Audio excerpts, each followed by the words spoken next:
Title: The Whispering Shadows. It had been a difficult year for Ryan. His grandmother, Nona, had been showing signs of dementia, a relentless fog descending upon a once bright mind. He remembered her laughter, her stories of magic and far-off places, but as the months passed, those memories began to fade, much like the spark in her eyes. He had decided to move back home to help care for her, to be her anchor as she drifted away. Ryan's childhood home was a modest two-story, nestled at the end of a cul-de-sac, its faded blue paint peeling under years of sun and rain. Nona had lived there for as long as he could remember, but it now felt alien. Shadows seemed thicker, corners darker. The house carried the weight of sorrow like a mantle, the echoes of laughter replaced by whispers, Nona's, often incomprehensible, and sometimes filled with a fear that twisted his stomach. The first signs of the house's sinister presence began in the quiet of the night. Ryan would hear Nona talking softly to herself, her voice dipping in and out of phrases that sometimes sounded like pleadings.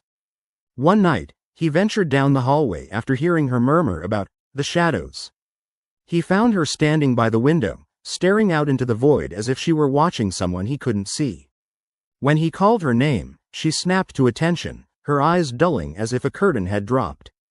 "They're coming, Ryan. They're coming to get me." "Who, Nona?" he had asked, trying his best to quell the rising dread.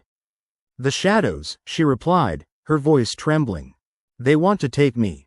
You mustn't let them." Ryan assured her nobody was coming, that it was just her imagination. He helped her back to bed, searching for signs of the vibrant woman she used to be.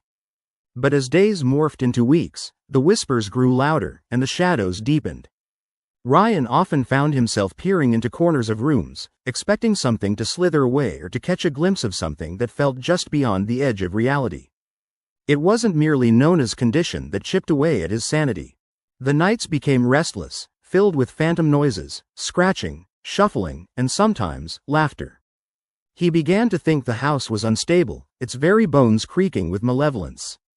He might have dismissed it, chalking it up to exhaustion, but Nona's increasing paranoia echoed in his mind, amplifying his own fears. One rainy evening, while Ryan attempted to distract her with an old family photo album, he spotted a pattern, the same chilling smile in her eyes in every picture, as if in those captured moments, a dark figure lingered just out of the frame. "Please, Nona, tell me about this one," Ryan said, pointing to a picture of a family picnic. But she flinched, her breath hitching. "They were there," she whispered, glancing over her shoulder. "They always watched us." Those words gnawed at him. That night, unable to sleep, he was pulled towards the attic, the place Nona had always warned him about. The air grew heavy with the smell of decay as he climbed the creaky stairs. He pushed open the door, revealing boxes filled with forgotten treasures and dust-laden memories. At the far end was an old mirror, its surface clouded and unpredictable. His curiosity turned to horror when the reflection stared back, not just him, but another figure, an indistinguishable shadow lurking just behind him. Ryan jumped, spinning around, but nothing was there. His heart pounded as he faced the mirror again. The figure was gone.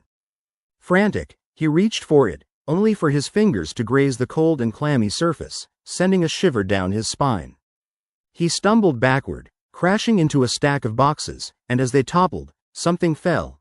A photo fluttered out, tumbling across the floor.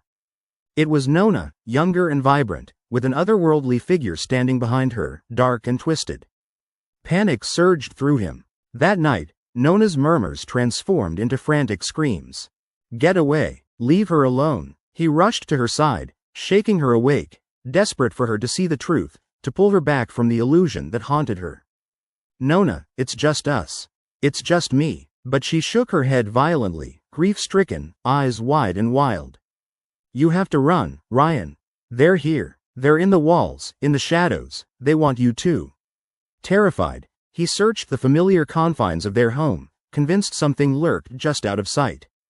But as he glanced back toward the attic, he saw them, dark shapes coalescing, creeping along the edges of his vision. It felt like the house itself was alive, pulsating with energy, urging him to partake in its madness. In that moment, he made a choice. He couldn't let them take Nona, or him. He needed to escape, so he took her hand, and together, they fled downstairs, breaths heavy, heart racing. The front door slammed against an unseen force, preventing their escape. As the shadows twisted closer, Ryan realized Nona wasn't just losing her grip on reality, she had become its portal. With a loud, anguished cry, he shouted against the darkness, summoning every ounce of strength he had left to break free from the oppressive gloom surrounding them.